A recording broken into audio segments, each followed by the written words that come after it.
Good morning વિદ્યાર્થી મિત્રો. ધોરણ 12 નામાના મૂળ તત્વો વિષયના ભાગ 1ના પ્રકરણ નંબર 5 ભાગીદારના પ્રવેશ અંતર્ગત આજે આપણે નવા ભાગીદારના પ્રવેશ વખતે પાઘડીની હિસાબી અસરો પૈકી જ્યારે નવા ભાગીદારના પ્રવેશ વખતે કોઈ જૂના ભાગીદારને પણ લાભ થાય ત્યારે કઈ હિસાબી નોંધ થાય તે અંગે ઉદાહરણ નંબર 13નો અભ્યાસ કરવાના છીએ મિત્રો. રકમ જોઈએ તો એક્સ અને વાય 4:3ના પ્રમાણમાં નફો નુકસાન વેચતા એક પેઢીના ભાગીદાર છે. 1 એપ્રિલ 2016ના રોજ ઝેડને નવા ભાગીદાર તરીકે દાખલ કરવામાં આવે છે. નવા ભાગીદારના પ્રવેશ વખતે એક્સનું મૂડી ખાતું 30,000 અને વાયનું મૂડી ખાતું 40,000 બાકી દર્શાવે છે. એટલે કે જ્યારે ઝેડને ભાગીદાર તરીકે જોડવામાં આવ્યો ત્યારે એક્સના ચોપડે એટલે કે ભાગીદારી પેઢીના ચોપડે એક્સની મૂડી 30,000 અને વાયની મૂડી 40,000 હતી. નવા નફા નુકસાનનું પ્રમાણ 2:4:1 છે. મિત્રો, નવું નફા નુકસાનનું પ્રમાણ આપી દીધું છે. ઝેડ તેના ભાગની પાઘડી અને 50,000 મૂડી પેટે રોકડા લાવે છે. એટલે કે પાઘડીની ગણતરી મુજબ જે પાઘડી તેના હિસ્સાની થાય તે અને મૂડીના 50,000 રોકડ લાવે છે. ઝેડના પ્રવેશ વખતે પાઘડીનું મૂલ્યાંકન મિત્રો 84,000 કરવામાં આવે છે. એક્સ અને વાયનું પાકું સરવૈયું ₹50,000 પાઘડી દર્શાવતું હતું. મિત્રો, એક્સ અને વાયનું પાકું સરવૈયું 35,000 પાઘડી દર્શાવતું હતું. એટલે જૂની પાઘડી પેઢીના ચોપડે 35,000 છે, જેને આપણે જૂના પ્રમાણમાં માંડી વાળવી પડશે. મિત્રો, એક્સ અને વાયનું જૂનું પ્રમાણ 4:3 છે અને XYZનું નવું પ્રમાણ 2:4:1 છે. એટલે જૂના પ્રમાણ અને નવા પ્રમાણ ઉપરથી આપણે ભાગીદારનો ત્યાગ શોધવો પડશે અને આ ત્યાગના આધારે ત્યાગનું પ્રમાણ મેળવીને ઝેડના હિસ્સાની પાઘડીનું પ્રીમિયમ ત્યાગના પ્રમાણમાં ભાગીદારોને આપવું પડે. એટલે સૌથી પહેલાં આપણે મિત્રો અહીંયા ત્યાગના પ્રમાણની જરૂરિયાત થાય.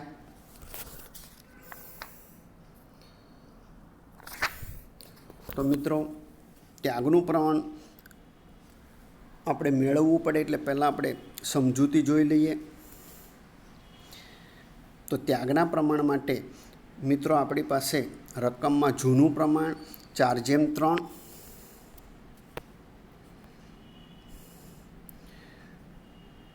અને નવું પ્રમાણ XYZનું નવું પ્રમાણ 2:4:1 આપેલું. એટલે જૂનું પ્રમાણ મિત્રો એક્સ અને વાયનું જૂનું પ્રમાણ 4:3 છે અને XYZનું નવું પ્રમાણ 2:4:1 છે. હવે જૂનું અને નવું પ્રમાણ આપેલું છે એટલે મિત્રો આપણે ત્યાગના સૂત્રનો ઉપયોગ કરી શકીએ. જૂનો ભાગ માઇનસ નવો ભાગ. આ સૂત્રનો ઉપયોગ કરતાં એક્સનો ત્યાગ મિત્રો 2/7 મળશે, જ્યારે વાયનો ત્યાગ મિત્રો -1/7 મળે છે. એટલે વાયનો ત્યાગ માઇનસમાં મળે અને આપણે સૂત્ર ત્યાગનું વાપરેલું છે એટલે લાભ કહેવાશે. એટલે વાયને 1/7 ભાગે લાભ થાય છે. હવે મિત્રો અહીંયા વાયને લાભ થાય છે એટલે વાય પણ તેને જે લાભ થયો એના પ્રમાણમાં પાઘડીની પ્રીમિયમ ત્યાગ કરતા ભાગીદાર એક્સને આપશે. એટલે આપણે હવે પાઘડીના પ્રીમિયમની વહેંચણી કરીએ તો ઝેડના પાઘડીનું પ્રીમિયમ થાય. પાઘડીનું મૂલ્યાંકન કિંમત 84,000 ગુણ્યા એનો ભાગ 1/7 એટલે ઝેડના ભાગની પાઘડી 12,000 થશે, જે રોકડમાં પ્રીમિયમ સ્વરૂપે લાવશે. હવે વાય મિત્રો નવા નફા નુકસાનના પ્રમાણમાં લાભ મેળવે છે, એટલે વાય પણ એક્સને તેના લાભ જેટલી પાઘડી આપશે. એટલે વાયે આપવાને પાઘડી તો કે 84,000 ગુણ્યા તેને મળતો લાભ, એટલે વાય પણ 12,000 તેને મળતા લાભના બદલામાં એક્સને પાઘડી તરીકે આપશે. એટલે ઝેડ 12,000 અને એક્સ 12,000 એમ બંને ભાગીદાર મળી 24,000 એક્સને પાઘડી તરીકે આપશે. એટલે કે એક્સને મળવાપાત્ર પાઘડી 24,000 થઈ, 12 + 12.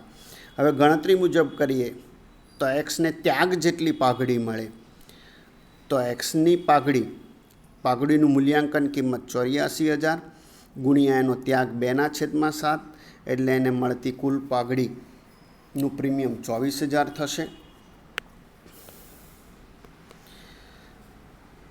અને મિત્રો જૂની પાઘડી પણ આપી છે, જે જૂના પ્રમાણમાં માંડી વાળવાની થાય.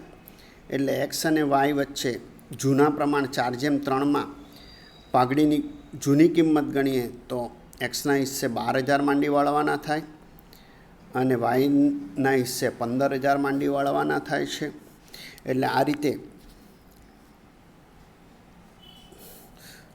વાયનું પાઘડી 12,000, ઝેડની પાઘડી પણ 12,000, જે ત્યાગ કરતા ભાગીદાર એક્સને મળશે. અને જૂની પાઘડી મિત્રો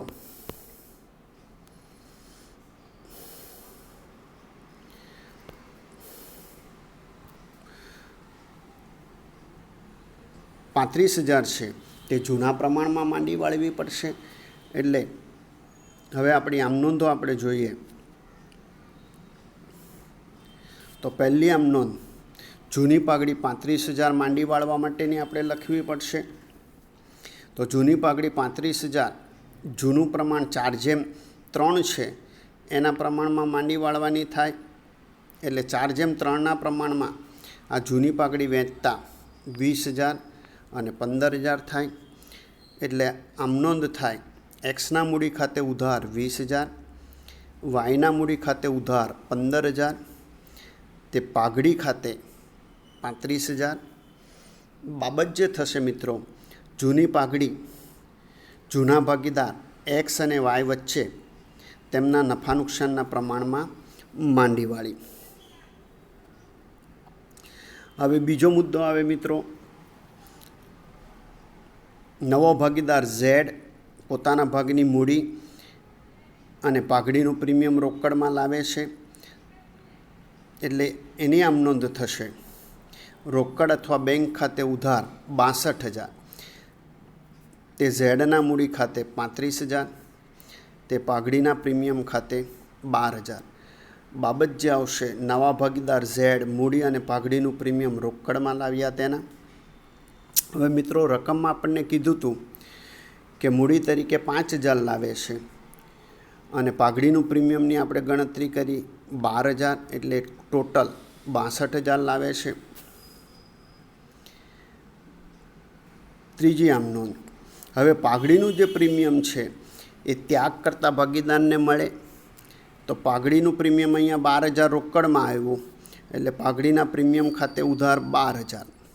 હવે મિત્રો વાયે પણ લાભના બદલામાં પાઘડી આપવાની થાય, જેના મૂડી ખાતે લખાશે. એટલે વાયના મૂડી ખાતે ઉધાર 12,000, તે ત્યાગ કરતા ભાગીદાર એક્સના મૂડી ખાતે 24,000. બાબત જે આવશે, ઝેડે લાવેલ પાઘડીનું પ્રીમિયમ તેમજ વાયના લાભ જેટલી પાઘડી તેના મૂડી ખાતે ઉધારી એક્સના મૂડી ખાતે જમા કરી. કારણ કે મિત્રો અહીંયા વાયે એક્સને પાઘડી આપવાની છે, એટલે આવા સંજોગોમાં વાયનું મૂડી ખાતું ઉધાર થાય અને એક્સનું મૂડી ખાતું જમા થાય.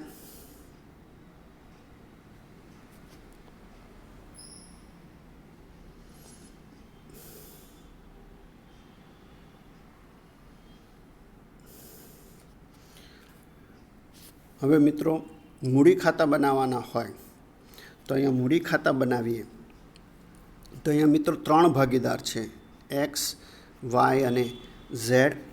કોઈ પણ ખાતું હોય તો એમાં 2 પક્ષ હોય, ઉધાર અને જમા. એટલે ખાના તૈયાર થાય, તારીખ, વિગત. હવે 3 ભાગીદારો છે એટલે ઉધાર બાજુએ એક્સ, વાય અને ઝેડ.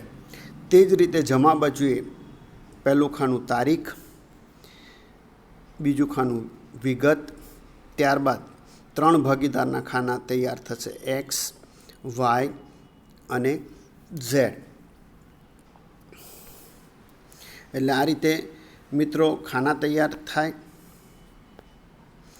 હવે અહીંયા વિગતો નોંધીએ તો આપણને રકમમાં એવું કહેવામાં આવેલું છે કે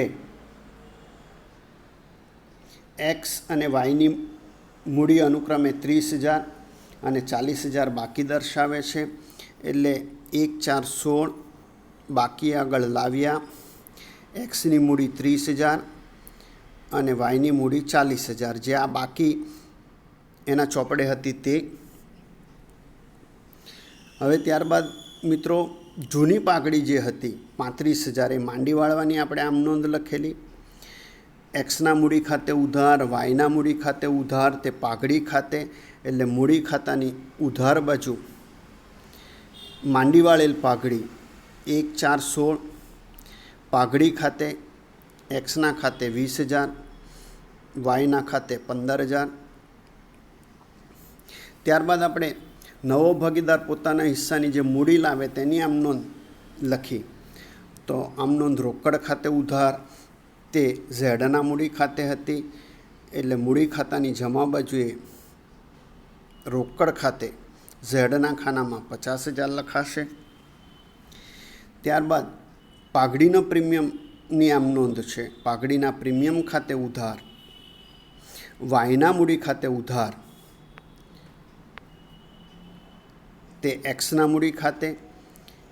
એટલે એક્સનું મૂડી ખાતું જમા થાય છે. એટલે મૂડી ખાતાની જમા બાજુએ મિત્રો ઉધારની વિગત લખાશે. એટલે ઉધારની વિગતમાં પાઘડીના પ્રીમિયમ ખાતે 12,000 એક્સના ખાનામાં, વાયના મૂડી ખાતે 12,000 એક્સના ખાનામાં. અને આમ નોંધમાં વાયનું મૂડી ખાતું ઉધાર થાય છે. એટલે મૂડી ખાતાની ઉધાર બાજુએ જમાની વિગત એક્સના મૂડી ખાતે, વાયના ખાનામાં 12,000. એટલે ટૂંકમાં આપણે મિત્રો જે બાકી આપેલી તે અને જે આમ નોંધ લખી તેની ખતવણી કરી દીધી છે. અને હવે તફાવત શોધવાનો છે, જેને બાકી આગળ લઈ ગયા તરીકે દર્શાવાશે. મિત્રો તફાવત ખાતામાં કઈ રીતે શોધાય, એટલે કે ખાતાની બાકી કઈ રીતે શોધાય તે તમે 11મા ધોરણમાં શીખી જ ગયા છો. એટલે અહીંયા એક્સ, વાય અને ઝેડ ત્રણે 3 ભાગીદારોના મૂડી ખાતામાં જમા બાજુના ટોટલ વધારે છે, જે અનુક્રમે 54,000, 40,000 અને 50,000 છે. જેમાંથી ઉધારની વિગતો બાદ કરતાં એક્સનો તફાવત 34,000, વાયનો તફાવત 13,000 અને ઝેડનો તફાવત 50,000 મળે છે. એટલે બાકી આગળ લઈ ગયા 34,000, 13,000 અને 50,000 થશે. એટલે આ રીતે જ્યારે નવા ભાગીદારના પ્રવેશ વખતે જૂના ભાગીદાર પૈકી પણ કોઈ ભાગીદાર લાભ મેળવતો હોય તો એ માટે આપણે આ ઉદાહરણ નંબર 13 મુજબ નોંધ કરવાની થાય મિત્રો.